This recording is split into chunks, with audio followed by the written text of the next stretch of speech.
Assalamualaikum warahmatullahi wabarakatuh. Baik Bapak Ibu, hari ini saya akan mewawancarai salah satu pakar atau narasumber dari Guru Berprestasi, yaitu Ibu Evi Rosalimas, SPD, terkait identifikasi masalah yang sudah saya analisis. Selamat siang Ibu. Selamat siang Bu Retno. Baik Ibu, akan ada beberapa pertanyaan yang akan saya ajukan terkait dengan masalah pembelajaran peserta didik yang sedang saya alami di kelas. Yang pertama yaitu apa saja penyebab kurangnya minat membaca peserta didik? Baik, terima kasih Bu Retno untuk pertanyaannya. Berdasarkan pengamatan Ibu, kurangnya minat membaca dari peserta didik yaitu yang pertama, kurangnya motivasi peserta didik untuk membaca.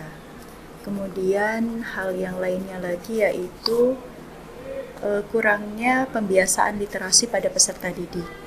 Kemudian selain itu peserta didik juga kurang merasa nyaman apabila mereka harus membaca di lingkungan perpustakaan yang mungkin kondisi buku-bukunya itu masih stok lama.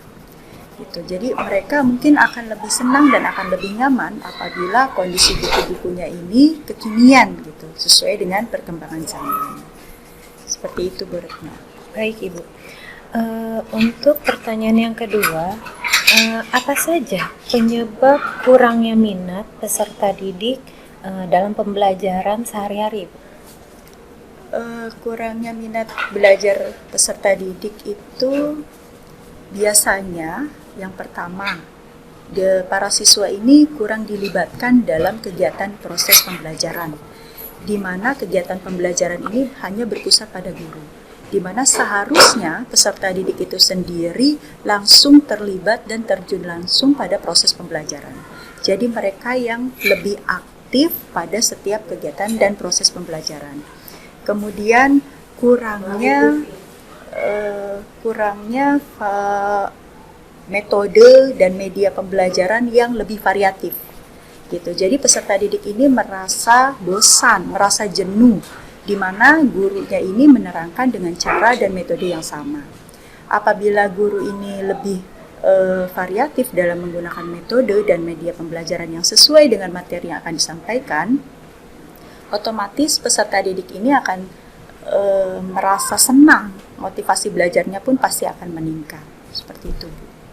Terima kasih Ibu. Untuk pertanyaan selanjutnya yaitu faktor apa saja Bu tingkat konsentrasi peserta didik itu menjadi rendah? Oke, baik. Untuk tingkat konsentrasi peserta didik ini biasanya dipengaruhi oleh beberapa faktor ya Bu. Ada dari faktor eksternal dan internal. Untuk faktor eksternal ini misalkan pada saat peserta didik ini datang ke sekolah, mereka masih memikirkan permasalahan-permasalahan yang ada di rumahnya. Seperti itu. Kemudian pada saat mereka di sekolah, untuk konsentrasi ini biasanya mereka terpengaruh dengan kondisi lingkungan belajar mereka. Seperti kondisi pada saat mereka belajar bersama dengan teman-temannya, ada teman-teman yang masih ribut, bercanda, dan berisik. Nah, itu mungkin akan menjadi salah satu faktor di mana mereka ini bisa berkonsentrasi pada saat kegiatan pembelajaran.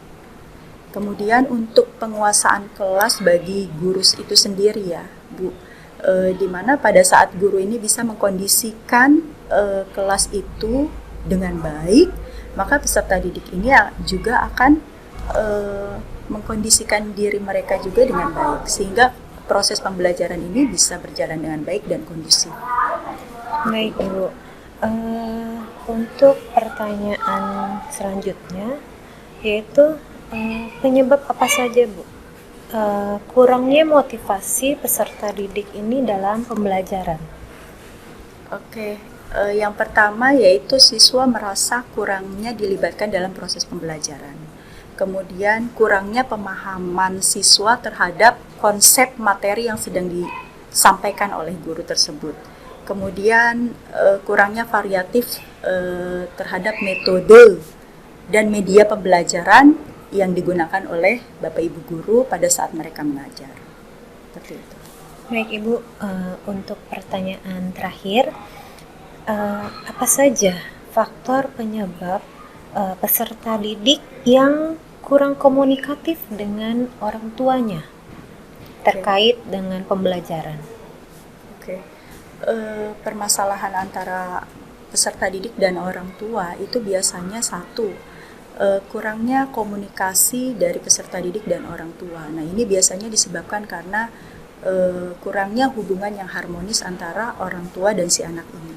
Nah, sebaiknya orang tua pun mempunyai waktu tersendiri untuk dapat berkomunikasi dan berkonsultasi dengan wali kelasnya si anak ini.